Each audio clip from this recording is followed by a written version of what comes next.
We're going to rush through this one. We have a hard deadline in an hour and 15 minutes, and it was yesterday at the hour 42 mark that basically OBS stopped me out, and we're already starting to get jammed out here. So we're under stormy conditions in the internal world here in inner space, but in outer space, it's starting to look really beautiful outside. Anyways, welcome back. Artist Journal, March 7th, 2024, broadcasting from the editor's desk on the pirate ship in the sky. The weirdest show in the world. My name is Adrian Pocobelli, and welcome back. Welcome back. So let's just go. And again, kind of technical difficulties there yesterday. We'll see what happens today. If it keeps happening, basically the computer needs a big cleanup, but who has time for that?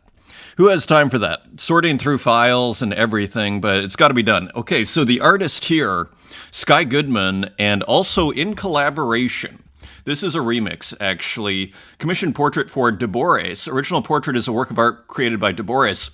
What I love about this work is it kind of looks like a classical sculpture, but it's been completely glitched out. Beautifully, I might add, glitched out here.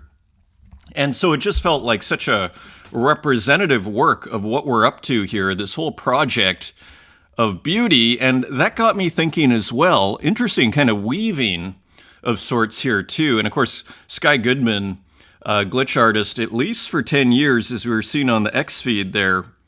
And does a ton of exporting. It looks like there's a couple of things going on here, like this, whatever this process is here in the middle, is combining seemingly with this kind of what looks like analog video glitch, which we seem to have in the horizontal as well as in this kind of rainbow area. But it got me thinking.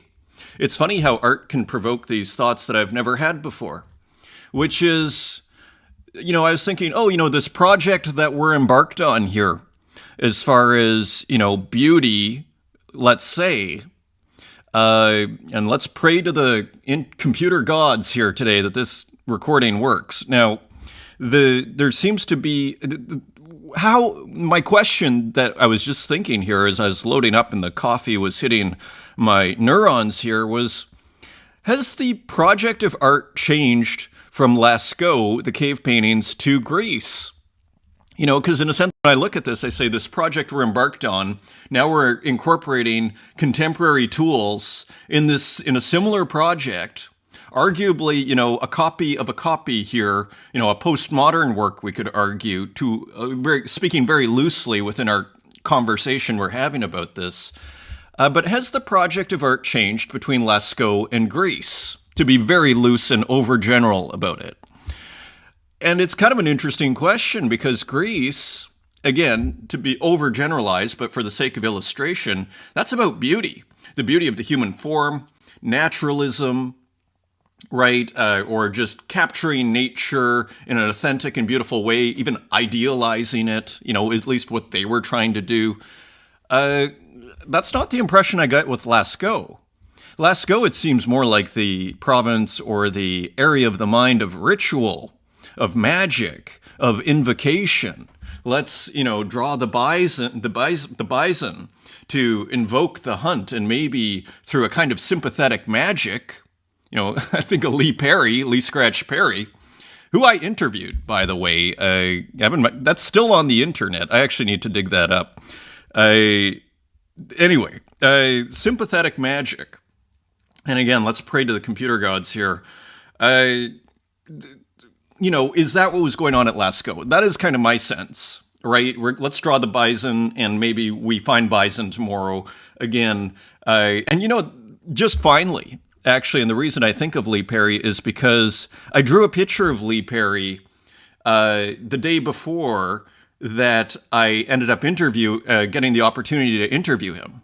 And I actually did it consciously in a kind of sympathetic magic sort of way. And I'm not some, sympathetic, I'm kind of loosely, I'm not against these ideas, but I'm a pretty skeptical scientific person for the most part. I'm still an artist.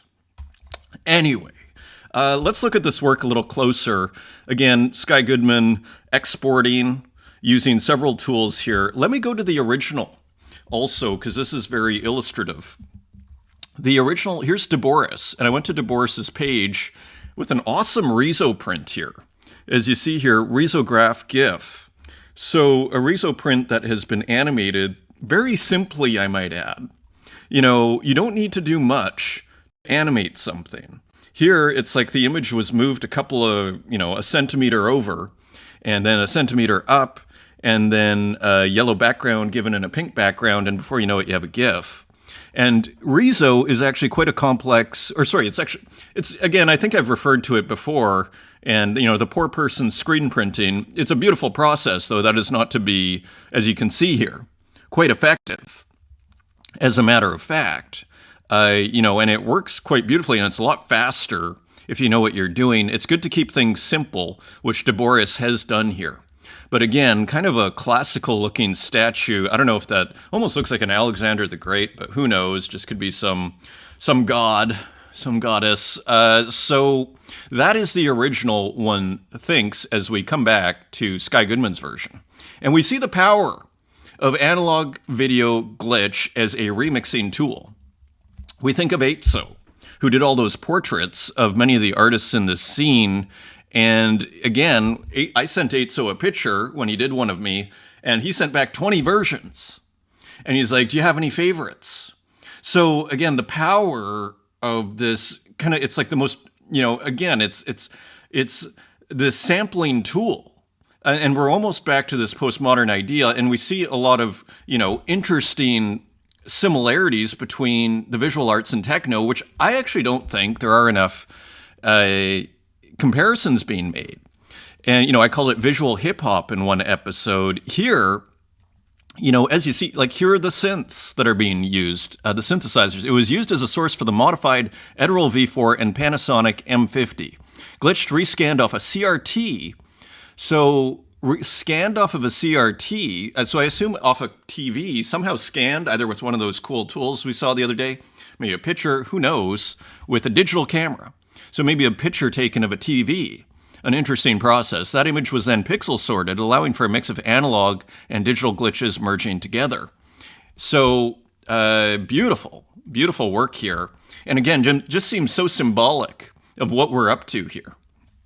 In this, again, using contemporary tools on this kind of classic subject here, which is also, a copy of a copy here.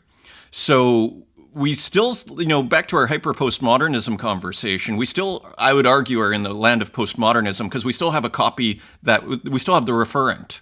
We still have the work that Sky Goodman's copy is copied from. Right? So just to work with our kind of loose definitions here as we move forward, here's just another beautiful work. I was going through Sky Goodman's feed here. Look at how awesome this is. Somehow this missed my glance here in December. Standard Affairs with Form and Abstraction, a sneaker. Sky Goodman. So this sold for edition of 12. So just beautiful combination of tools here. Again, often using AI and often using other tools. Here, I guess we got Blender, AI, so unafraid to use several tools, and then it's very powerful. Again, there's a great book, which I've mentioned here a few times, The Nature of Technology, which I've only read the first third, but it's incredibly good, and I should finish it. But it's talking about how the way that technology evolves is one of the main ways is through combination. Taking this piece of technology and that piece of technology and combining them together, and then you get a jet engine, right? You take a transistor here, and then you take some sort of aerospace technology here, and before you know it, you have a jet engine technology, combination. So combination is not to be underestimated, what I sometimes call exporting. It is incredibly powerful.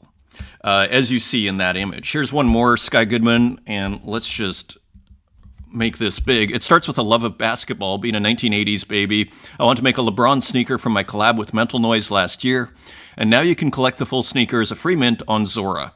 So this rad artwork here, as you can see, and of course Sky, I would say, well known for the sneaker artworks. This is on Zora, so Sky's on Zora, which is super cool.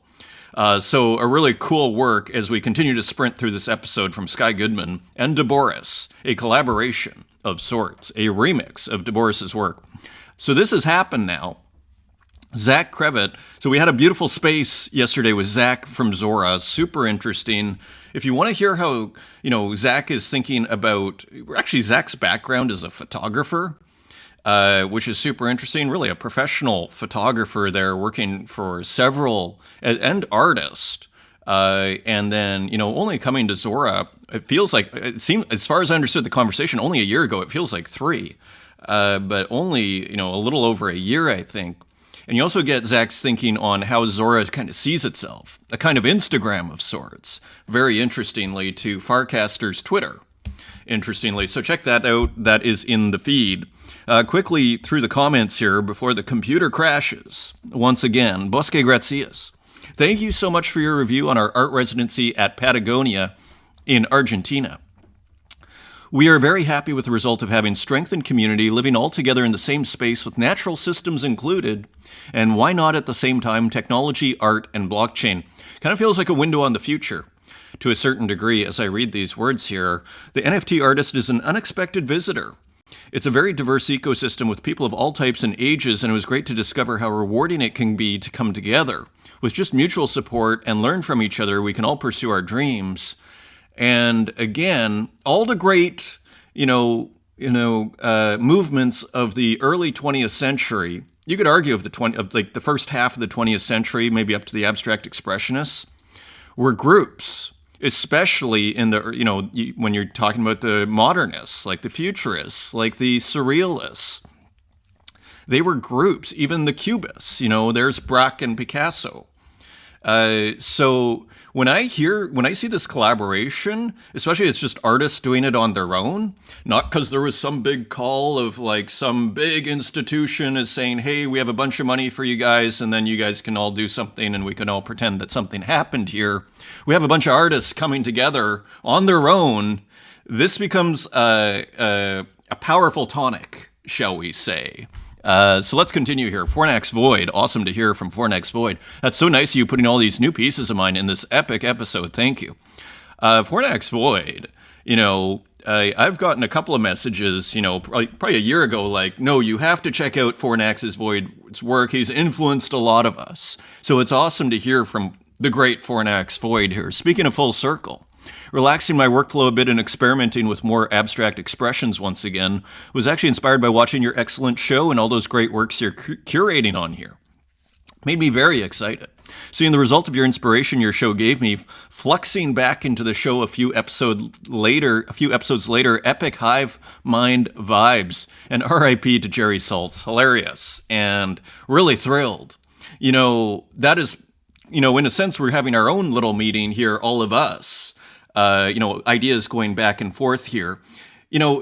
It's so much easier. Learning in collaboration does speed up the process, doesn't it? Hopefully that's part of what this show can do, is kind of just help catalyze what's already there, actualizing potentialities, so to speak. So this is awesome. Wonderful to hear from Fornax there, Fornax Void. DJ Kiro, great episode watching now. Thank you for the continued support and constant inspiration. I would mention a life-changing event after your plumber analogy got a bidet. And I keep it running while spending Tezos in your creation. So clearly Kiro is enjoying what he's seen, all the great art you guys are putting out there, and just can't help himself here. Ed Marola, can't wait, and great to hear from you, Kiro, as ever. And yeah, looking forward to new works. I haven't seen okay, let's continue here. Ed Marola, can't wait to see your rendition of Dante's Inferno. Very interesting and very quickly. So I'm working on I'm trying to make between 2 and 4 kilobyte files of, each of the cantos of the Inferno, using kind of pixel art style, which is incredibly challenging, as you can imagine. What's interesting about it, just very quickly on this, and thank you for mentioning it, Ed, is how do you start? Okay, so maybe at first I was like, I can make them all with AI, and that can be the source. And then so I did that, started making some, and I wasn't happy with what I was seeing from the AI. It wasn't doing what I saw, so to speak, while I was reading it.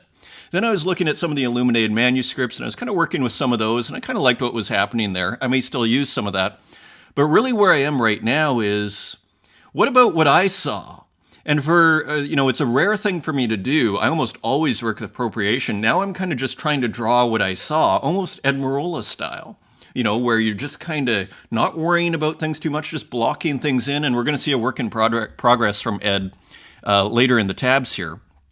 But all to say, it's very liberating if you never kind of work with your own imagination, so to speak, or at least, because it's kind of abstract and process-oriented what I do. And I like that, but there's something to be said for just taking a blank page and just not needing anything but your own imagination and just going. And so that's kind of where I am with this right now. So we'll see what happens, but thank you for the interest. And yes, hope to work on that today. Today is my art making day, so I got to speed. We only have an hour left here. So let's continue here. Score, thank you, Ed. Psycho, thank you so much for reviewing I think it's Poini. I think that's a flower. I don't know how to pronounce that, though. It's a custom-made frame. So Infinite Objects, who knew you could make custom-made frames with infinite objects? I could send a design to Infinite Objects. That is incredibly cool. So learning as we go here. Crash Stop, kudos on giving Nicholas Dietrich some love, a great, great artist. So, of course, this is Nicholas Dietrich, for those who are wondering who saw last show. And De Chirico.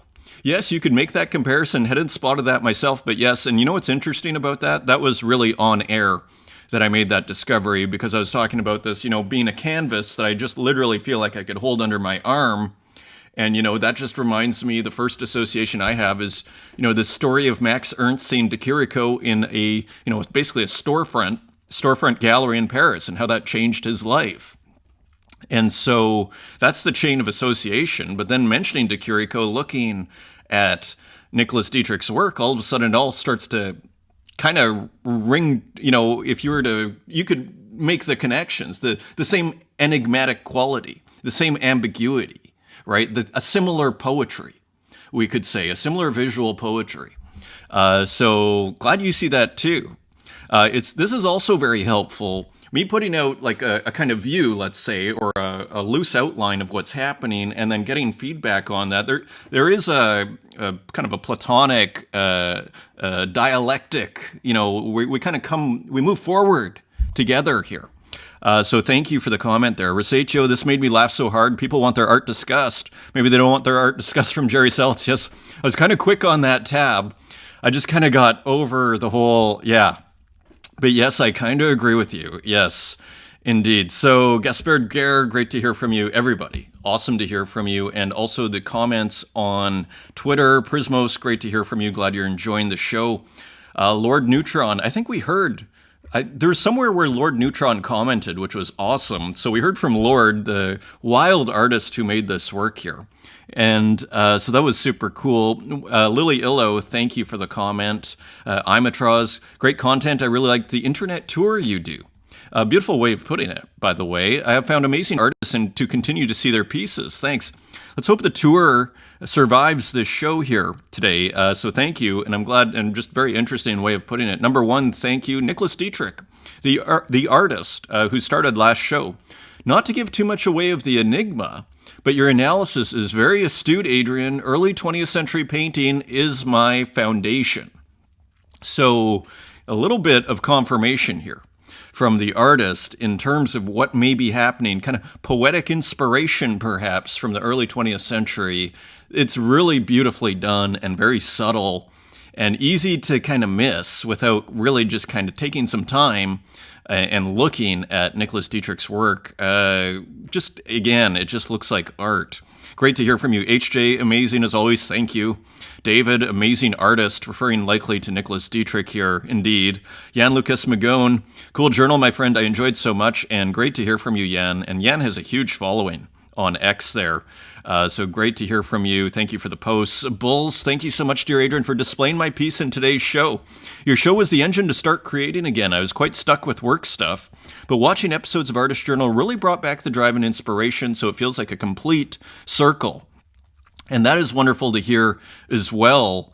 We are feeding back off each other, all of us here. So this is totally fun and totally cool and exciting. So I'm really glad to hear that. Human Boy, great episode. Thank you. Luciana Guerra, great to hear from you. Cedar Plank, thank you, Pocobelli. With regards to the 1 ETH equal 1 ETH debate. So, of course, this is Waffles. From my short experience on Foundation, this is definitely not the case. A couple of mints received handsome offers, but honestly, I've had higher secondary sales on Zora. 0% royalty, though, than any primary on Foundation so far. Very interesting. And I think there was another, maybe too much info, but just my experience. To be quite honest, it just makes me more excited about Zora. I'm pretty excited about Zora, too. I think my next drop will likely be on Zora. Put it this way, I have a drop that I'm getting ready for Zora. We'll see how it does. But just really, really interesting. And yeah, Zora is showing a lot of resilience, shall we say.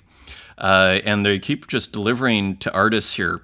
Great to hear from you, Cedar. Pink Ape Wife, thank you for the comment. And Bosque Gracias, we're so happy with the artist residency results. Can't wait to meet. Indeed, that would be awesome. Neutro, thank you so much, dear Adrian, for displaying the art residency at Bosque Gracias. The amount of knowledge and awesomeness being shared in there has been mind-blowing. So, again, this is powerful. Strano, hey Pocobelli, thanks for the feature. Just wanted to show you that the city that I've minted on Tezos was a bridge airdrop to the bidders of my 5 buildings on Foundation last week. Check them out here. So thank you for that. When I looked at the Tezos work, I thought, this isn't what I remember on Twitter. So this is more what I remembered, which was these kind of more animations here. So thank you for that, Strano, and thank you for just sharing that. So very cool series here, epic. Tornado Rodriguez, I'm smiling so much after watching this. Thank you. And we have more from Tornado this show. Cider, amazing episode. Love when you bring tweets for discussion on topics. Well, you're in luck, my friend. We're going to have to speed through them, though, today. Because, again, we're doing good, though. 54 minutes here to go. So thank you, Cider. Awesome. And Rada, big fan. I love it. I thought there was there is another. I thought we had another. There we go. Lips in Black. I was really surprised to find out there's so much interesting work. Typically, I have your videos playing on my second monitor and listen to your podcasts while I draw. This is wonderful. But recently, I found myself actually watching them attentively because there's so many cool pieces. Thanks a lot, mate, for doing all these reviews. Well, I'm glad you're appreciating it. And again, it's very interesting, this is what I associate with this. Like when you're reading Socrates and Plato, often the interlocutor or the person that, let's say, Socrates is in dialogue with, they're kind of criticized as yes people who are saying yes to Socrates and just agreeing.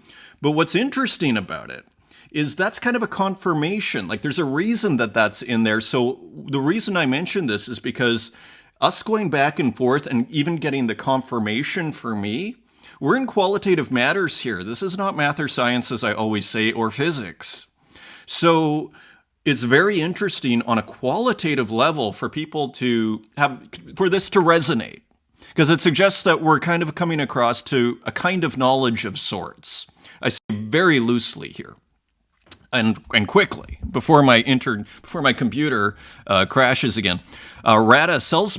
This is very interesting too, and sales may be a fraction of what they used to be, and it's still amazing to have collectors and people who resonate with your work. Love that view, Adrian. Keep fighting the good fight.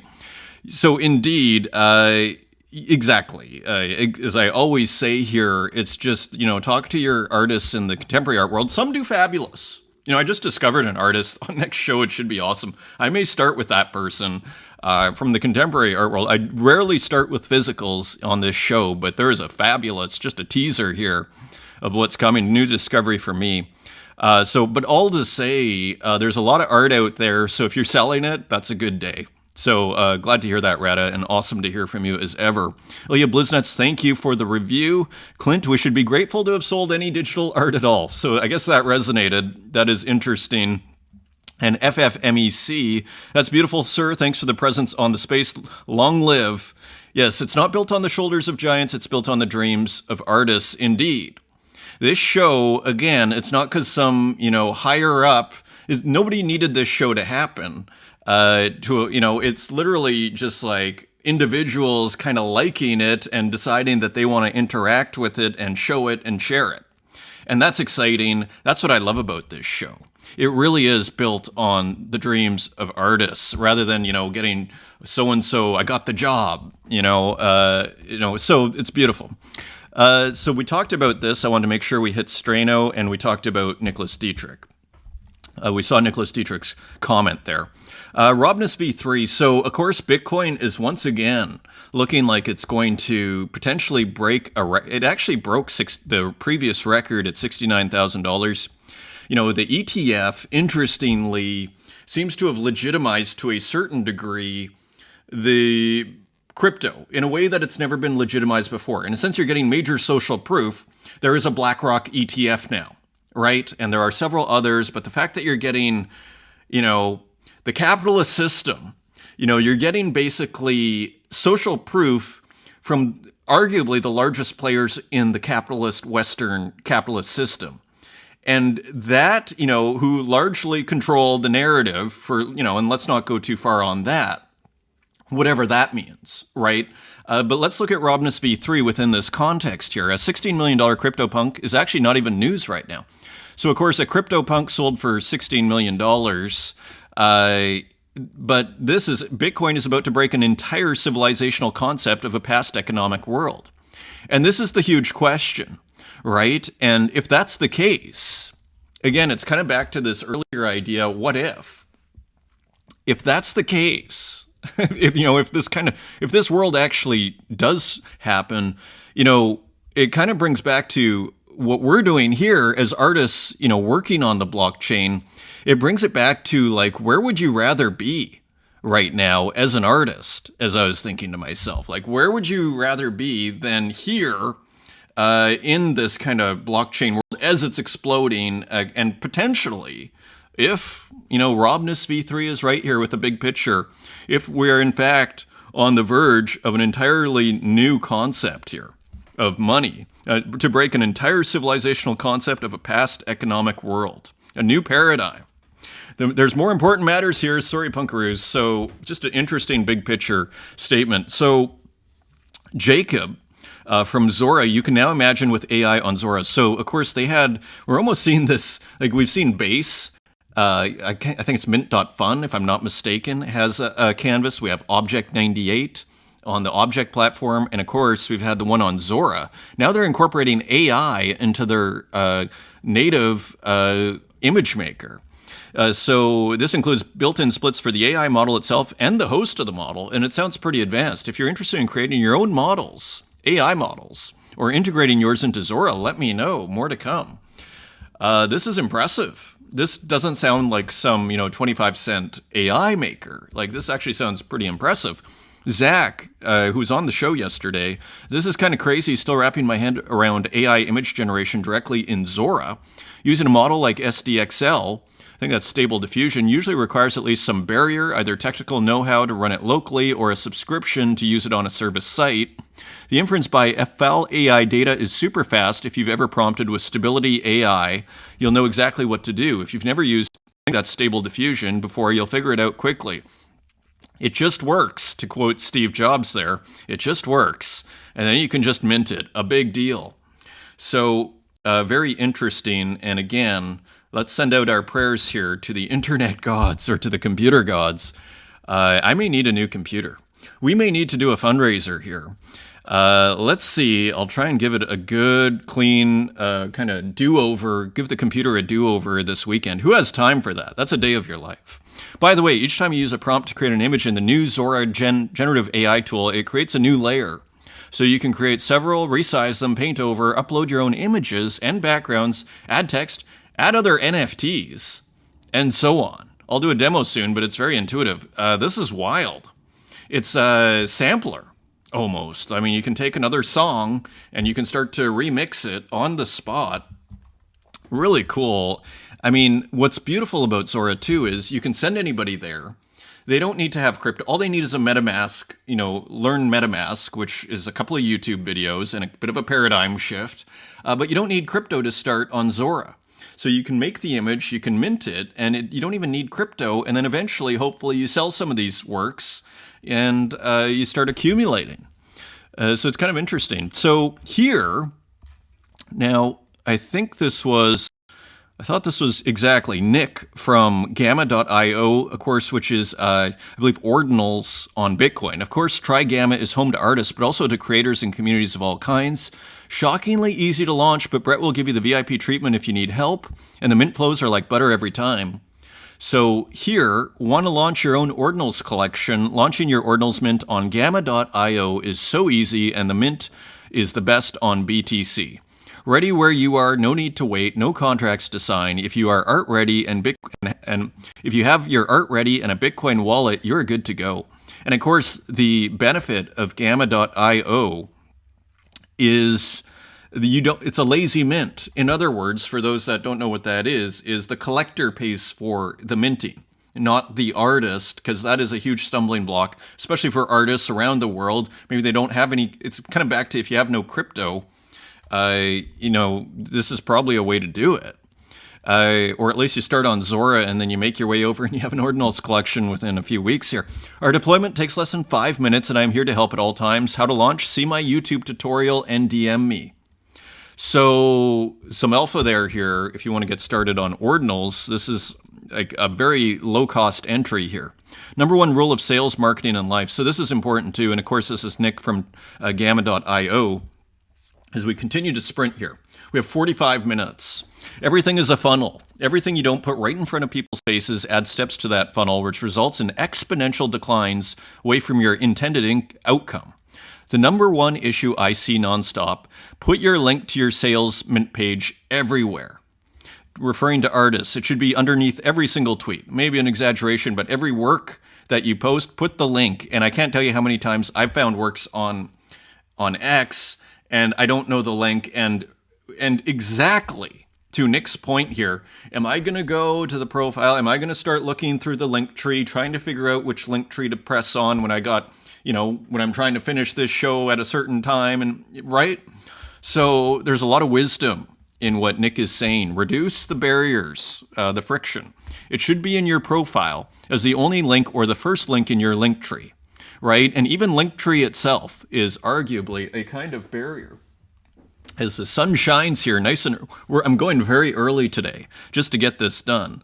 It should be in your pinned tweet right on the surface level. Don't make people tap to reveal it. Assume that if somebody can't find your link within 3 seconds, and ideally without tapping a second time to expose the link, they will just walk away and won't buy. Even that, if that isn't the case, it's better to assume it is. Also evaluate what other steps can be removed entirely. One less tap is one less conversion point. True wisdom here in the funnel. And one less point where you'll lose the then majority of people in your funnel. Everything is a funnel. Very interesting point here from Nick. And here, just really quickly, Nick also saying once more, experimental game theory and mechanics. Imagine where you had 2 buttons for the mint, one on one side, one on the other, and then you got different outcomes based on that. So just a cool idea there. Funnyguys.eth, hearing some chatter about art on Tezos not being a store of value. Would be super helpful if these people can point me to the motivated sellers of the following collection pieces. Monogrids by Asendorf, small size. I've actually never heard... I think I've heard of I think it's Kim Asendorf, isn't it? But I've actually never heard of any of these collections, but they could be because it's generative. That is not the point, though. There is a ton of great art, and let's hope it's all worth something. Otherwise, could be catastrophic for all of us. But why wouldn't it? Yeah, it's kind of maybe we didn't even need that tweet because it's kind of obvious that it's worth something. I think. So we think. This is what I was talking about earlier with Ed Marola. Work in progress, still work in progress. I can really relate to this now because this is how you start with really rough. You start to block things in, and it's a very fun way to work. So all to say, I really related with Ed's work in progress here. And even, this is actually a pretty useful thing to do as well. For those that are kind of at the start of their journey or just learning or having trouble getting started. It's nice to put a nice background like this, like a yellow or orange. That's what the academic painters used to do. And it kind of just sets a surface, and all of a sudden you can even start using white on top. So all to say, just very cool there. Interesting movements. We've been talking about how the institutions now. We're kind of back to Robness V3's tweet there of the social proof. This ETF, it means something financially.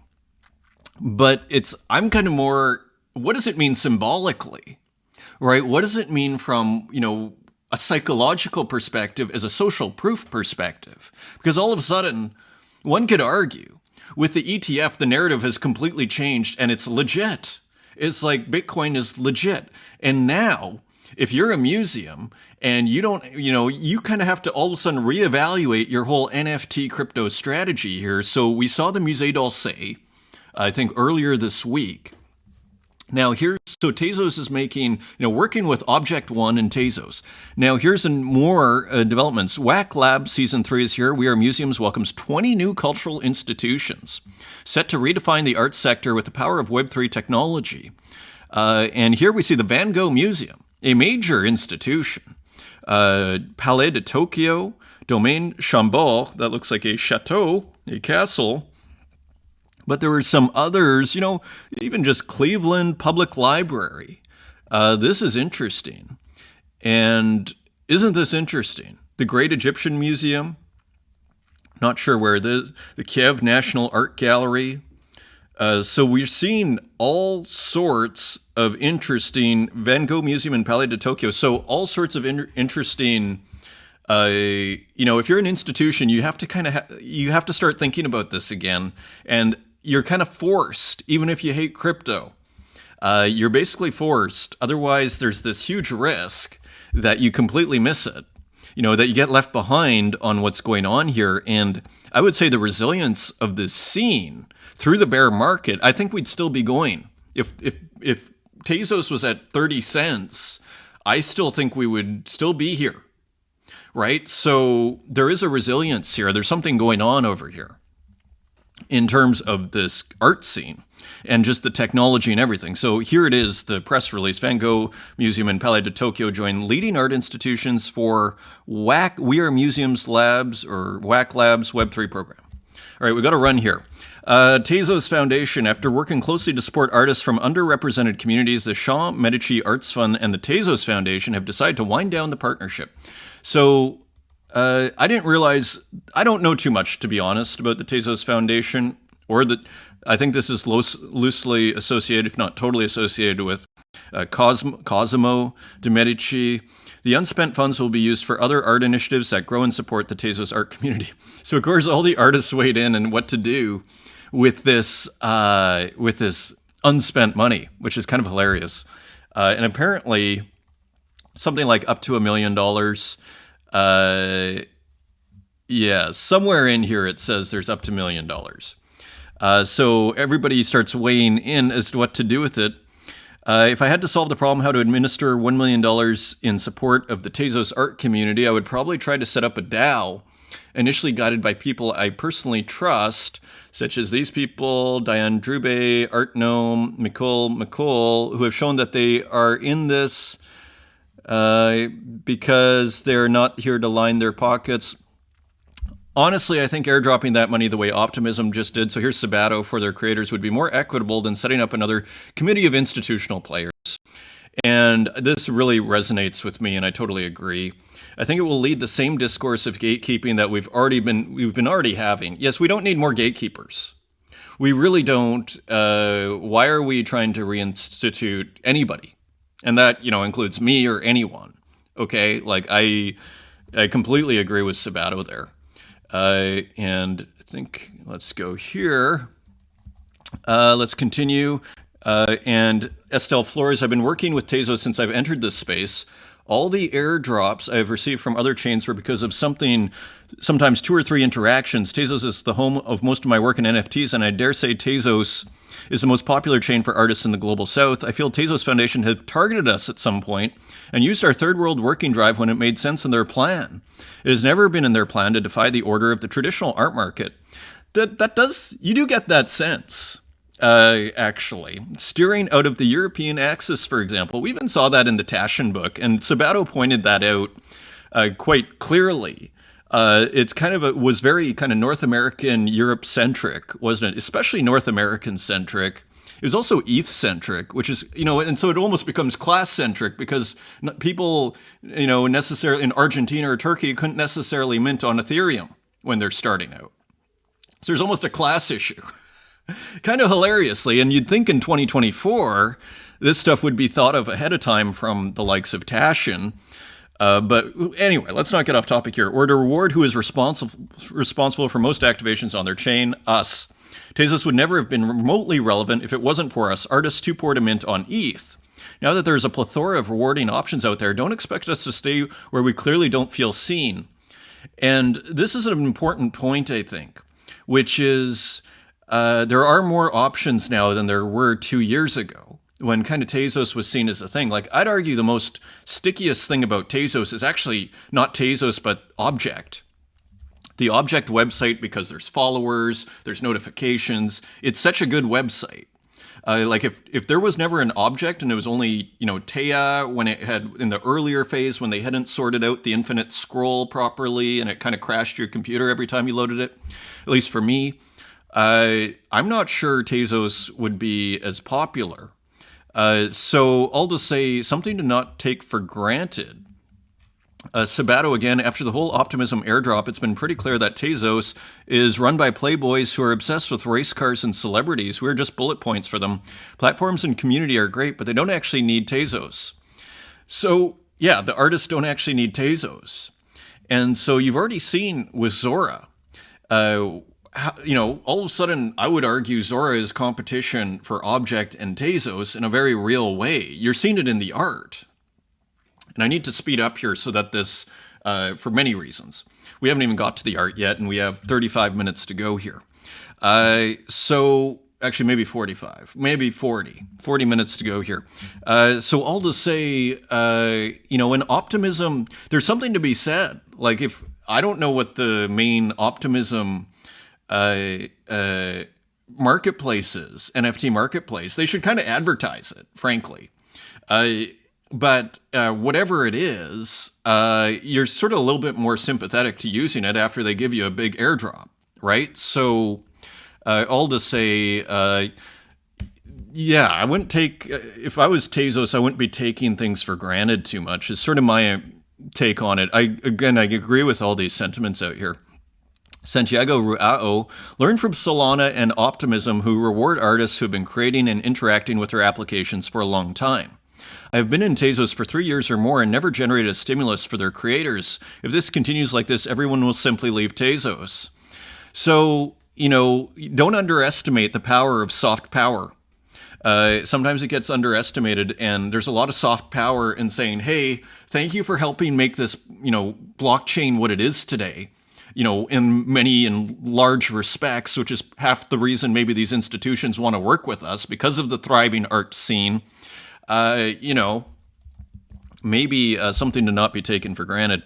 Working class, I'm tired of being poor and not being valued as I deserve. So, I think a walk, Tezos artist meme. We'll see if this loads up. I think I have major computer problems here. It stopped again. Luckily, I stopped it before it completely crashed. And so we're going to make another attempt here before it just stops recording again. So let's continue here. So Dan Control,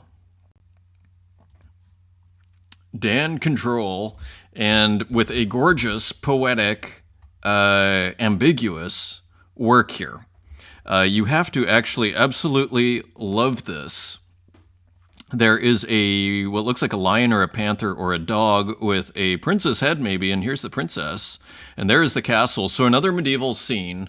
It kind of looks like it's from a story, but you don't recognize the story. At least I don't. And then there's this kind of interesting, almost like Renaissance saints in the sky here with this interesting tree. It's quite beautiful. And again, the ambiguity equals poetry here, which I think is super. So I'm loving the complexity. I'm loving the ambiguity. This is not straightforward digital art, is it? So that is super cool. Here's another piece, Vape Away. So this was a one of one that Dan, I think, sold for 250 Tezos. What I love about it, we've talked about this reusing elements. I mean, these are all, I believe, elements from previous works. We see the vape. We see the shoe. We see the ladder, we see the cold storage wallet, we see the pan, we see the smoke, and we even see the background. Reusing everything to make a new work and then selling it off here, and it's cool. So, and it's, you could argue it's even extra significant because of what he's doing with all the reusing. So, vape away, 250 Tezos, nice sale. Here's Gozo with an awesome work, The Trick. Indeed. The Trick. So beautiful, another beautiful, pixel art, not pixel art, painting here, but kind of pixelated out and kind of on two levels, interestingly. Again, you see this kind of what looks like stable diffusion textures here, but you see there's the large pixels here, and you see there are very small pixels, perhaps, if you can see that. So it looks like it's been pixelated on two levels, interestingly. Maybe it's a little more obvious here. Like, in a sense, you get the big pixels of the feathers, but then in a really small way, it kind of has this like GIF export kind of feel to it, 256 color export. So double pixelation here, beautiful color, interesting composition. So again, digital collage and AI, I believe, and painting. Digital collage by Gozo 2024. That is 1274. There are two left on Object. Martin Bruce, Fly Vision, with a wild work here. Again, and here again you see what looks like maybe a fly or a butterfly, and just a rainbow brushstroke here, and just more ambiguity, more poeticness, and you even see this interesting frame in the background, but none at the bottom. Upsetting expectations, and then you get again this interesting kind of sampled brushstroke done in just very unusual ways. Total innovator here. Super interesting. Fly Vision, this is 10 Tezos, and 4 Argon, edition of 11. Healthy market out here. Dino Temple on the Wall. I missed this one from a couple of weeks ago. This is from Martin Bruce, also January 29th. Actually, that's a month ago. And look at this. I guess it was while Martin Bruce was hanging up his exhibition. Kind of looks like an exhibition space with a laptop, with a massive laptop in it, with images in it. Again, totally irrational composition. Hard to make out what's going on. Let's call it totally ambiguous. And then this beautiful kind of audio-visual noise kind of run through the video processor in a beautiful way, kind of slightly, again, kind of like that GIF export, like that 256 color export style. Walls and Floors, real exhibition coming soon. Dino Temple on the Wall, 6 Tezos, edition of 20. How many are left? This looks almost gone, 5 left. Very interesting works here from Rustic Digital Art, and this is edition of 10. So taking a Game Boy package, Pokemon, Gotta Catch 'Em All, and substituting the image, maybe this was like a monster or whatever, and just completely turning it into Rustic's own kind of artwork here. So here's the blue version, Link with red version to catch all 150 Pokemon. Here's the red version. So kind of a wild work, almost punning. I assume this is all real. Was actually on the Pokemon, packaging. And here you see the Marios kind of intervening here in this Game Boy packaging and this Pokemon. So a pretty cool series here, 420 each, from Rustic Digital Art. Also another strange one here. This is kind of maybe a Japanese title here, and again, substituting the main content of the video game packaging with art or with something else that has been put inside of it in the subject. This, again, kind of out of focus imagery here, Super Game Boy, linking together here. More wild work. Ambiguous. This one looks like it was burned, interestingly.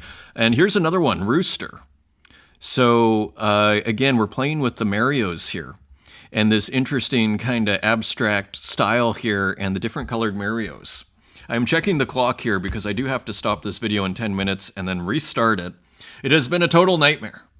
This whole technical issue. I think I'm gonna take off Friday actually just to work on it, because I can't do this again like this. We have to repair the ship.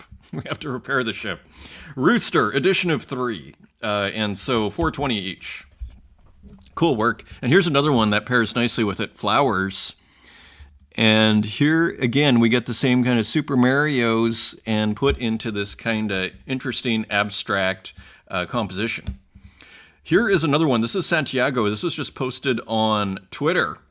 So interesting comment there. And as you see, kind of combining AI with Santiago's Twitter feed, with his abstract style here. Forgive me, I have a lot of things going on here. And just a couple more minutes here before, let's keep going here, inside Ronald McDonald's wig closet. So this is awesome. Kind of reminds me of in the Capitoline Museum, there are all these busts. This is, but it's actually not that. So this is a wig closet. So here are Ronald McDonald's different wigs. In the Capitoline Museum in Rome, you'll find rooms, like 3 or 4, 5, 6 rooms, and it's just filled with busts of like Homer, Socrates, everybody. So pretty interesting. It kind of reminds me of that, but this is just a few wigs. Cool composition there too. Here's Guillaume Cornet, Favela number 16. So I believe those are kind of poor neighborhoods in Brazil, if I'm not mistaken. Cool. This is a physical, pretty sure, by Guillaume Cornet. Beautiful, kind of the Where's Waldo style, isn't it? And we see that also with Ezra Eslin, who we're going to see in a second here. And this is an edition. This was burned. So there may be a newer version of this. And here's Ezra Eslin, very interesting piece. Me Love Me. And kind of deceptive piece here, because all of a sudden, if you look closer, you realize this is all the same person. And you start to wonder what's going on here. This person is looking on. It's like, is this kind of a dream of sorts? Is this a multiple personality? There seems to be something kind of psychological and potentially kind of hallucinatory and dreamlike going on here, as the figure here is looking upon themselves and the murdered figure. And so seemingly kind of a multiple personality thing at work. The angle helps kind of create more drama in the whole psychological situation here. And then interestingly, just this kind of backdrop of a convenience store with this murder in front of it. This is an edition. And this was put out last week from Ezra Eslin. So beautiful work there. How are we doing here? And just a couple of more before we take another break here. Glitching Rainbow After the Rainbow. So this is Jake Studios. This is an edition of 1 for 111 Tezos.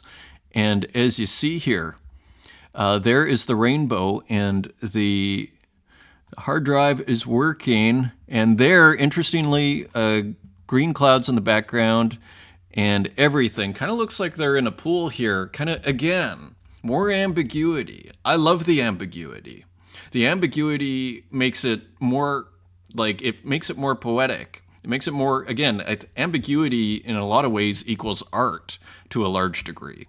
Multiple meanings. When you look at Shakespeare, punning and the multiple levels of meaning, that's what we're dealing with ambiguity. Multiple levels of meaning. It can be read one way or another. It starts to become poetic. We start making associations. You start to work with rational and irrational. Incredibly powerful. And this is to contrast it, before the computer crashes again, this is to contrast it with with what my friend calls didactic art, art that's too obvious. It's got too obvious of a message. So there's something to be said about ambiguity in poetry. So again, a very ambiguous work here. And couple more here. Swirly Art, Let It Go. Interesting work here. I don't know if we've ever looked at this artist, but cool contrast here.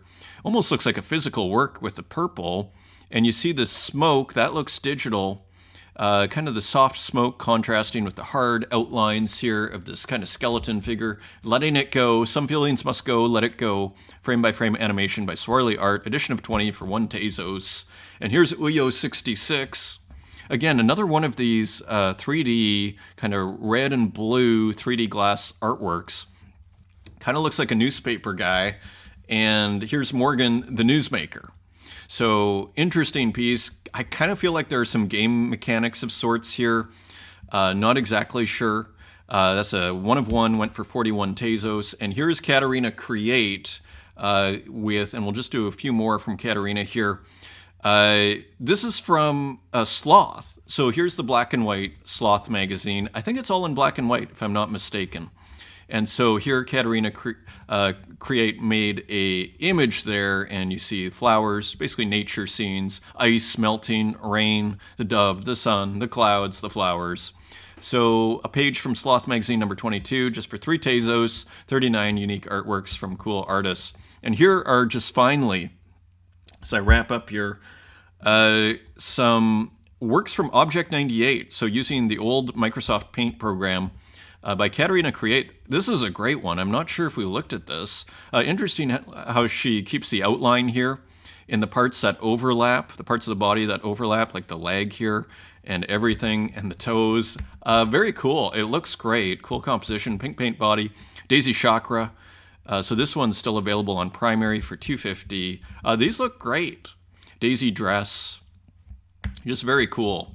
And here's Jake Studios, and apologies for the out of orderness. It is that kind of situation here. So this should go over here. So there is a Jake Studios work, as you see. And yeah, so here's just another one by Jake Studios, Continue. Almost like a video game type title here, and some clouds and some drones with eyeballs on them, and a glitched out figure here with barbed wire of thorns, seemingly. 6 Tezos, edition of 1, so at auction. Maybe you can get it cheap. So let's pick up here in a second. All right, we are under heavy attack, but we will survive and we will press forward. Let's continue here with the great Tornado Rodriguez with another awesome work. I feel like I've seen this before, but it's because I have seen it before in previous versions of this episode. So here is Tornado Rodriguez, a hilarious work, more bad news, and in bed with coffee and these kind of stuffed animal figures here, the big one eye and the spiked hair, and just an awesome, there's Garfield on the wall hilariously, and I love the more bad news. Can't we all relate to that? We hate Mondays. Hilarious. Edition of 10. Nice edition size, by the way. Big fan of that edition size. $222, keeping it a low price and just selling out. And look at these beautiful secondary prices for Tornado. Just awesome. Seba Sestaro is on exchange.art here with another wild piece here, stretching people out here in this super original composition. Have you ever seen a figure displayed like this? I'm sure you haven't. So again, that is available on exchange.art. What is the reserve here? The reserve is 1 sol. Wow, so sol is at $140. Incredible. Get your work on exchange. Let's continue here. Daniel W. Great to see Daniel W. again. And again, kind of like a face on a bird. I'm trying to think of where I've seen that. Almost feels like out of Greek mythology here. These little elements here, when you see the floor paneling, the little light socket here, even the window frame, and even the wall. There's something, to me, kind of Magritte-esque about it, kind of focusing on these almost kind of latent qualities, these subconscious, these things that are so familiar to us that we don't even see them anymore. The Visitor, 5 Tezos, edition of 14, and they are going. Let's continue, and we may have to wait for some of these to load here. Flash Kiss, Françoise Gamma. So, interesting pieces by Françoise Gamma here, as we see. It looks like 2 figures, the green and the purple one, and so that is edition of 70 for 3 Tezos, a massive edition here. Here's another one, the Kiss 2, I think it's called. Kind of a loose, or flash kiss here. So here are the 2 figures, and again, doing a fill on some of, just very interesting, and they come apart. Just very interesting treatment here. Let's continue. Slava 3 with a cool work. Dextra Distortion. The destructive power of digital distortion can break bones. This is 640 by 640, 80 frames. Another work where I think Slava is using several softwares, or at least 1 or 2, in this work and combining them, exporting. Slava 3, this is on Zora, 7 minted so far. And here's the Great Popple with a new work, Yuka Marita sending the mutagen signal. And this is 800 by 800, a very nice size there, edition of 25. And here you see almost like a matrix-like 1s and 0s. Again, kind of, you can see the combination here of like what looks like generative art and the pixel art, static and, dynamic, static and moving. And here, just these kind of, blobby figures. You see something coming out of the alley here. I almost want to see like the Popple Teenage Mutant Ninja Turtle. It's almost, but here's a Sailor Moon almost type figure you see in the outfit there. Interesting. Toke, so this is part 2 of this series here. And this only went for 15 Tezos on primary, sold out. Get it if you can on secondary. There is another work by Popple just posted on X here. Just another one of these cool monsters with an operating system window in the background. Super cool there. And here is Anis Abdin, Ethereum Goddess. So this is from, I think, a week ago. So, of course, Anis is putting out, like, he's giving himself a 24-hour time limit here. So here, homage to Ethereum. And yeah, exactly. I started drawing at noon sharp because he wasn't sure he would be able to complete it in 24 hours. So I started as soon as it hit midnight. It took me 9 hours to complete. That's wild. Up all night, seemingly. And here's the Ethereum Rock. This is at a reserve of 0.169, also from Anis Abdin, the great pixel artist. We have a space that we did, Maroon and I, a few weeks ago. I haven't uploaded it yet, though, but I will. It is downloaded, so now it will be uploaded soon to the Spotify. It's a great one. Really experienced artist, actually. Anis Abdin, here's Kulikler Sahari. So this is a city, and probably done, I asked, actually, Anis, if this is done from his mind, a lot of these works. A lot of them are just done from his imagination. Kind of back to our earlier discussion as we're talking about, Ed Marola, me working on this Dante thing, kind of getting sick of the references that I had, which weren't getting what I wanted. I looked at William Blake, too, over here in this beautiful green book, and it's like, no, that's not what I saw. And so I was trying to do my own. So there's something to be said for drawing from the imagination. So this is likely what's going on here with Anis Abdin. Let's continue. And here is mech.txt restarted. That could be the name of this whole episode this odyssey of putting together this episode here. Restarted. This is by mech.txt. And it seems like whatever I erase from my computer, it doesn't matter, is kind of how it feels, which is a really strange situation here. So this is for the vending machine takeover. Really cool. Mech loading up his image on this like CRT monitor or old computer monitor. Super cool there. Here's Cedar Plank, the awesome Hasdrubal waffles here. Always exciting. I was working on a work and I was starting to see the Hasdrubal waffle influence me not worrying too much. Again, it's almost this back to drawing from the imagination, not worrying too much about, in a sense, getting the perfect representation, but really just kind of embracing what you're getting from the mark making you're doing. Very fun way to work. And look at these great edges here. So You Have Died of Ennui, game over. And I think it's crying and I think maybe smoking a cigarette here. And these great vertical lines. Yeah. And then the skull with the cigarettes. So hilarious. Super cool. Here is Manadal. Cool work on Zora. Unusual meowing from the cats here. Cool kind of 8-bit game soundtrack. Kind of a common thing we find with the pixel artists are these 8-bit game soundtracks, which maybe is not unusual. Maybe it makes sense, right? All kind of being inspired. Again, the second generation of digital art here, these artists who are inspired by computer games or from video games when they grew up, there's something to be said for it, I think. Bob Up, this is on Zora 14 minted so far. And let's continue Mayu Epic Real Defender. So again, with Mayu's colors here, just a cool pixel art piece. Love the checkerboard pattern in the background too. And this is an edition of 10, sold out at $250, very reasonable price there. And here's Tomba Battle, edition of 15, Homesick, selling out at 6 Tezos. Really cool piece of an astronaut coming back home at winter, maybe coming home for Christmas. And you gotta love the color, the kind of light blue color of the sky here, contrasting with this dark blue and even yellow, complementary color. Very cool. I always need to review my complementary colors. I think it's blue and yellow. Is it because it's orange and green, or is it red and green? I need to. It's red and green, orange and blue, yellow and violet. Okay, so that's another thing actually. As far as complementary colors, when you can also one of the techniques you can do is go across, do the complementary color, and then one to the left or one to the right, and often you get a great color combination. Interestingly, Homesick, cool title. Cool work. Shout out to Tom Bombattle. Here's Green Ginger with a super interesting piece. Again, you got that 8-bit soundtrack. Kind of techie. Nice four to the floor kind of clouds here.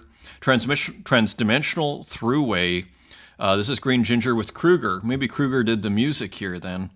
And of course, Green Ginger is a duo. So a few people on this work awesomely.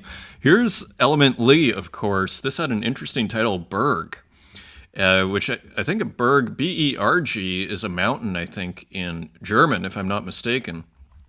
Now, here we have what looks like a princess that's locked in a castle. Maybe that's the mountain in the background. Or maybe it means something completely different. Kind of looks medieval from... It's like, here's the medieval light fixture here, or a lamp. Isn't that interesting? And a little bit of light coming on this outline here. Another just beautiful, minimal experimental work by Element Lee, 200 pixels by 200 pixels. Let's keep running here. Svezzer, Diamond Eyes, more experimental pixel art here. So here you see a diamond and the owl's head here kind of flashing. Interesting animation here, just looks like a 2-frame animation, maybe 3. Very interesting work. This is 3 Tezos, edition of 10, 4 Argon, Sabato picking one up, the Commodore, exponential design. Very interesting. It's just cool, ambiguous art here today.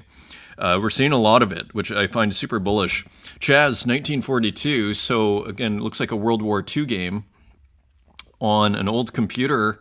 Just awesome. And there's the coffee, there's the office, there's all your DVDs maybe. Hilarious, and a few pictures on the wall. Love it. 1942, selling out at $250. And here is Winnie the Ops. So again, referring to these airdrops here, we have a celebration from Burr Sector here. Bosque Gracias at the Bosque Gracias workshop. There's the Optimism logo, and there, Winnie the Pooh enjoying money falling from the sky. You gotta love it. You have to love it. Time skip. This is Glitchtown Arcade. Very nice piece here. This was, I think, given as a bonus to collectors. You gotta love the huge pixels, don't you? Like, this is beautiful. So great work here from Glitchtown Arcade. Again, those massive pixels, you just have to love it. Beautiful. 32 Tezos on secondary. Nice reward. Pamela Chirone. This is pretty cool too. Plast 1, L1. Classic Pamela Chirone here, with just these eyes going through, having fun as usual. And continuing on, here's Ranixtier with a gorgeous work here with these colors, orange and pink, and fading off into black with a little light pink at the bottom. Just beautiful. And here's another one. This is actually the full work. So interestingly, that is it's like a painting in a painting. There is a meta here with this kind of CGI type experimental gallery setting. You even see the painting here reflecting off the bottom. Nightfall is the title, and one sol, 140 Tezos now as we speak. And let's just see if we can make that larger. So very cool work here on exchange.art from Ranixtier. Here's another one. I'm not sure, we may have seen this one, but you see it in the larger, I think we saw just the square, but not in this kind of experimental gallery, Deep Sea. Cool work there. Another sphere on Zora. Interestingly, not from Zora. This is Ludmila Pandolfo. 460 minted. But a beautiful work, as you see here. It kind of has a paper feeling to it. Almost a physical texture feeling to it, as well as even in the color. It looks printed, doesn't it? Very cool. That's on Zora. And here's Fornax Void. And of course the music's going to be awesome. Kind of more video game, 8-bit music. I think Fornax Void has an album, And hearing all this music, I want to check it out. Look at this. As you see here, music arrangement based on an old MIDI file from the 1990s. That is awesome. Created by Anthony Peters on a Soundman wave card, slightly changed, found on Angel Fire. So some vintage internet lore there. Internet files. Nicholas Sassoon, check this out. So usually with Nicholas Sassoon, we see what I would call abstract, animated abstract. Here a rare, at least for me, a landscape from what I've seen. You know, an interesting, kind of almost torn, almost looks like a kind of frayed physical textile piece.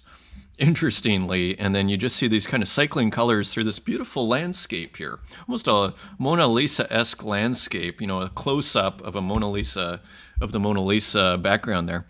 Here is Pixel Fool with a pretty cool series here. Check this out. So this is done with Foundation's Exhibition. Initiative, shall we say. I'm not sure if Pixel Fool did that themselves or how that works, if anybody can do it. But here is one of the works going for a 1 of 1 for ETH, 1.11 ETH, so not cheap. Pretty cool work, though. From Pixel Fool, great animated abstract pixel art work. Here is an edition, 0.05 ETH, and 0 minted, surprisingly. And here you see these beautiful works just falling. Just another cool animated abstract. I'm going to keep running here in case we have massive computer problems. Low Acme, Perpetual. So this is, I think, older, April 4th, 2023. This just showed up in the Twitter feed, and quite interesting, though, isn't it? In terms of just an animated abstract, could really work well in the same show as the Pixel Fool works we just saw. So this is Low Acme, I think a pretty classic, you know, Tezos object artist. Now, unfortunately, hopefully this doesn't become, okay, good. Unfortunately, whatever was here before, I wonder if it was Lucas Lejeune. So this has been I've had some tough episodes to record. This has been easily the toughest. It wasn't, maybe it was a Lucas Lejeune that was on, maybe we'll still see the work I was thinking of. But there were some works here. Here's Lucas Lejeune. Okay, good. So not sure what was in that. Sometimes when I reload up Object, I'll just get object.com rather than the original work that I had there. It's that kind of day. That kind of 48 hours, actually. Anyways, let's continue here. Let's continue sailing forward despite the weather and the stormy seas and the attacks. Lucas Lejeune, so very cool, kind of vector-ish animated abstract here. Just kind of really wild. And this is the work I was thinking of. That was Psychofuturist. 990, edition of 10. Is that now, is that on primary? That is on secondary.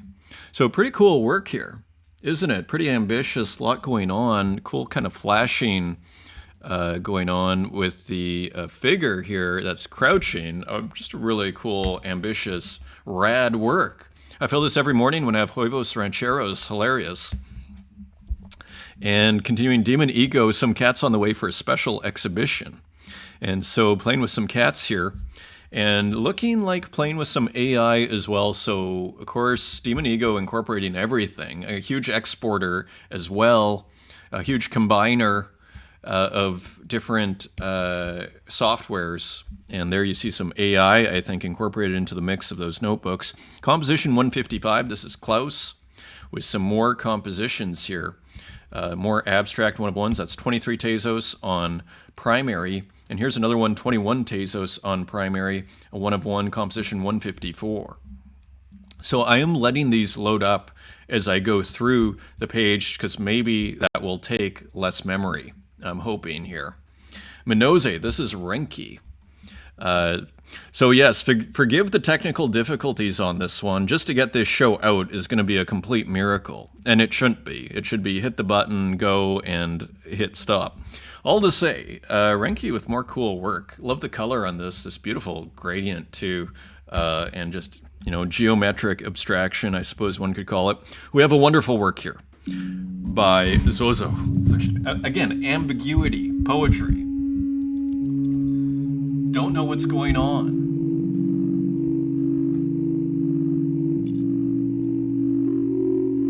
Totally wild.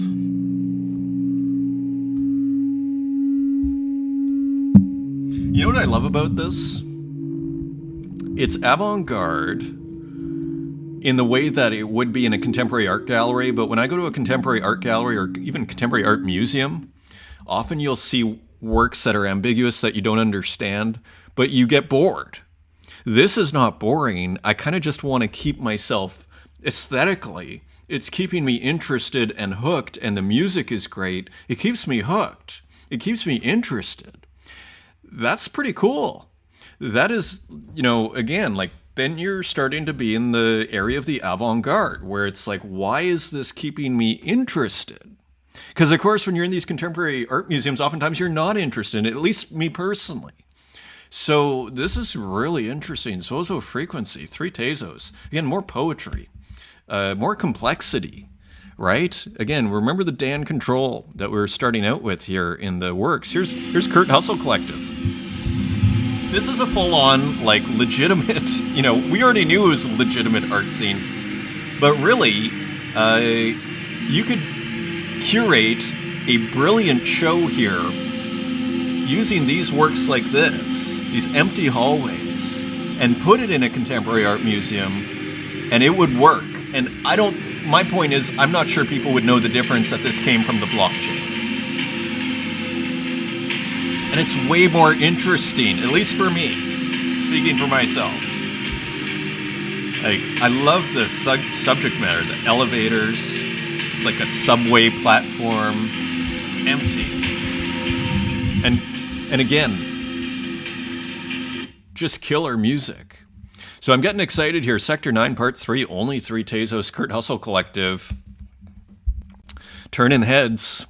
Last Portrait of Summer. So this is Bosque Gracias. This is another very interesting work that you could just imagine at the Contemporary Art Museum. Maybe someone walking through water. And you gotta love the frame here. Almost a CRT monitor frame, if I'm not mistaken. So, cool work there. That's Bosque Gracias, 5 Tezos, Summer Self-Portrait. And here's Inavare, just a close-up of some lips speaking, and you see all the power of this analog video glitch process. Endless remixing you can do here. This was posted in the community by ADAD. This is someone called Roman Dritz. Leila au Pays du Carousel by Roman Dritz. So cool work here. Just a cool photo. I'm not sure if this is on the blockchain or where it came from, but cool moody photo. Thank you, ADAD. Dr. Version with a beautiful still here. Kind of looks like a beautiful painting. This almost looks like canvas on the outer side, and it even looks painted the way, like, you almost see like brush strokes going across here. A beautiful work here, a beautiful still. I had to highlight that one. Continuing on, Blue Skunk, so a couple of works by Walk here. And as you see here, again, taking the noise process to the next level here, Blue Skunk. And here is another one, Blue Widow, at auction, 2 Tezos only for a 1 of 1 by Walk. Pretty cool, and again, that very colorful noise. And let's continue here. Recycled material, this is Ricano with a Coca-Cola spiraling out. So cool work there, kind of consumer goods. This is sold out at 5 Tezos each, edition of 5. And here's Continuum number 194 by Koda Nakazono. And let's let that load up here. So interesting in the background here, hey? As I start getting that little scrolling, the hard drive is working overtime here. I'm going to have to take off tomorrow. I've already decided Friday I'm off to fix this computer, to see if I can fix this computer. Otherwise, I may be starting a fundraiser here. Here's some spray paint and more spray paint. So interesting. 24 Tezos on secondary, selling out at 15 Tezos on primary. Nice one. Very nice. And continuing on, Ivan Hugo with a cool GLB here. Totally unusual. Again, look at the experimentation here. It almost looks like a canvas here too, doesn't it? So you gotta love, again, the ambiguity, the experimentation that's going on out here. Here's Bosque Grazias with Nico Alerci, another GLB here. Look at this tree. I've never seen a tree like this. This is awesome. BG Koihu, the biggest tree, edition of 2, and I think 1 sent to Bosque. And then here's another one. You're in Bosque Grazias, so this is hilarious. So here is, I think, the Bosque Grazias residency area. Maybe that's where people eat over here. So enjoying the good life in Argentina. This one was burned, so maybe there is a different version. Here's the mother house. You're in Bosque Grazias. This is an edition of 100. So looking like quite an elaborate setup there. Pretty cool GLB. And continuing on, here's the child house. You're in Casa Chica. So just very, very cool. So the cool GLBs here. And continuing on, what is next here? This is pretty cool. As we go into the AI, this is Canik Zapata. And it almost looks like those GLB files, doesn't it? It almost looks like those GLB files with the with these, as that have been used as source files potentially. Super interesting, I guess, an AI artwork. Just a generated landscape, whatever that means. Super interesting experimental artist. Let's continue as I freeze. So let's see if we can get to the end of this episode without crashing the computer here. Canik Zapata, another super cool experiment here. It looks like an office. Again, this is probably AI artwork, just super original. Another Monday in the office. Continuing on, No Hygiene, a beautiful work here. Beautiful experimental work with, just this figure here. Interesting kind of the fuzz, contrasting nicely with the sharpness of the hair there. Conte, and that is No Hygiene, 5 Tezos. Interesting title. Let's continue here. The Hag by Scomra, so continuing the Abandoned Buildings series. And here this is listed on Object. Interesting, kind of almost like drones in the sky there. So beautiful textures and interesting portrayal of a building in The Hag. Stable diffusion. Textures, here's another one by Scomra. Look, check out that awesome arm, that AI distortion there that we learn to love and appreciate in these parts of the internet here, and these great nice little prism. So cool work from Scomra. Let's continue. Invisible, this is Ocote. This is pretty cool. I'm not sure if we looked at this one yesterday. There are a few with the phones. Another powerful, very powerful work here. Hey, and this beautiful kind of jungle scene in the background with parrots and everything. Very cool. Selling out at $250, edition of 10. Nice work, Ocote. Here's another one, and kind of a similar idea, and it's almost like rather than guns, they have guitars here, which is pretty rad. And here we see the phones, and again, this kind of really cool jungle scene in the background. Edition of 12 for $250. Canik Zapata picking one up.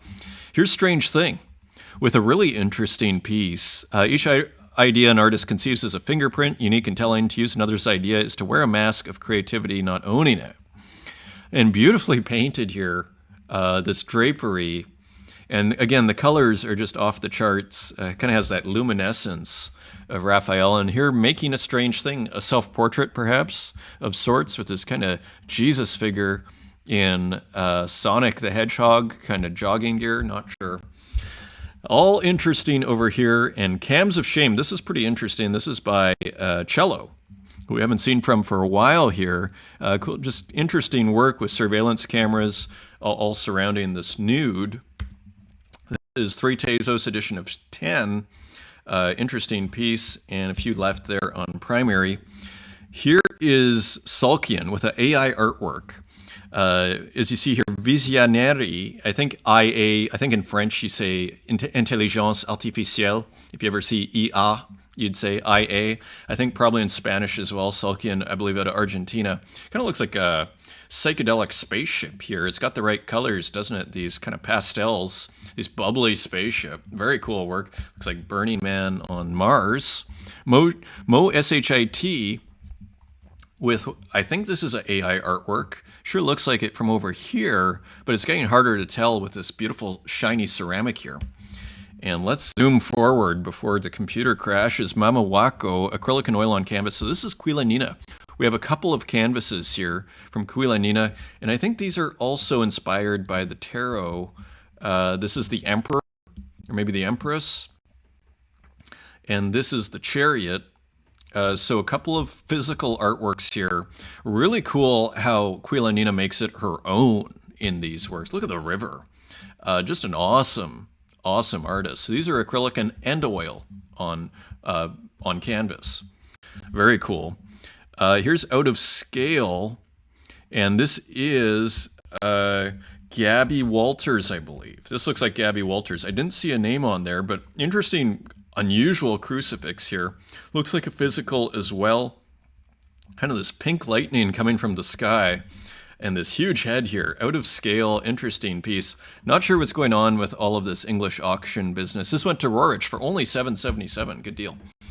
Let's continue. El Viaje, this is Nuv 1914, putting out a physical. So we've looked at a lot of Nuv 1914's digital work. So here, you see the same spirit of experimentation in the physical. Super interesting, challenging work, 8 Tezos edition of 3. As we go into the Instagram works, this is where so I got this far in the program, an hour 42 in, this is where it crashed last time. So more work by Moto583, Moto Hero. As you see, this very interesting surreal drawing. And here's Bosque Gracias, a cyanotype. Good night, everyone. Wish you a full moon. I think this is available on Object. Look at how great that looks. Probably a photo, I'm guessing. And here's Mark Belden. This is from 2021, but usually we see Mark Belden working with flowers. I didn't know what this one was, but I kind of liked how it had this kind of pixel feel to it. Again, I talk about the preciousness, and you're almost going for a kind of preciousness when you're making physical art, and Mark Belden, you get that preciousness. Let's just quickly do that. Logi, it's official, Vetnaliur. So I think this is the textiles, embroidery. And so very interesting work here, embroidered with this kind of contemporary imagery, just beautiful. This is from Kelowna Contemporary, Behair Studios. So the artist at the big show at Kelowna Contemporary, of course, Michele Kelowna, $7,000, but look at this beautiful, huge artwork. It's beautiful. These phases of the moon, maybe, or something. Very nice piece. Your Local Neighborhood Watch 2023, 96 by 60, so it's huge. This is a super interesting work by Priest, who we've learned from It's Not a Gallery. I think these are physical works, but you see the pixelation. I think we saw the Doom painting. Remember that? Same artist, Priest. Very interesting. Don't know too much about Priest. So, of course, we've seen Adam Lister here. Another interesting work, Still Life with Flowers in a Glass Vase. And here, Donnie O'Donnell, another one with this super interesting style here. And here, of a cat, here's Zoe Kim, Bedtime Story Before Bed, looking like a camel in this kind of fuzzy style. Almost looks like a Riso. Not sure how that's made. Here's Enrique Hermes, also known as Bondoso Bandido, just putting out several paintings a day, and this great style with just airbrush and then color in the background. Looks great. Great contrast. And here we have another one. So just putting out a ton of work. What I love about what Bondoso is doing, or Hermes is doing, is he's putting out so much work that it doesn't matter almost what he does, because he just makes another one and just makes another one and just makes another one. It's very powerful. Adele Berger, and let's see if we can kill that. Adele Berger is so beautiful. Combination, kind of, again, almost like the notebook style. So I like the sketchbook style, all right, where things are just kind of floating. kind of that Basquiat doodle style to a certain degree, but this is a little tighter. Nice coloring of the white, kind of non-finito-esque, beautiful. Not too many colors, powerful. Work on paper, 42 by 30 centimeters, not huge. And here we are getting close to the end. HP Lovebucks with another awesome one. This time Mr. T, awesome drawing from HP Lovebucks. And we're at the end. We have done it. We did it. All right, so tomorrow, maybe there's a show if I fix my computer, but there may not be. I may be fixing my computer. Anyways, thank you for joining me. Thank you for the patience. Till next time, take care.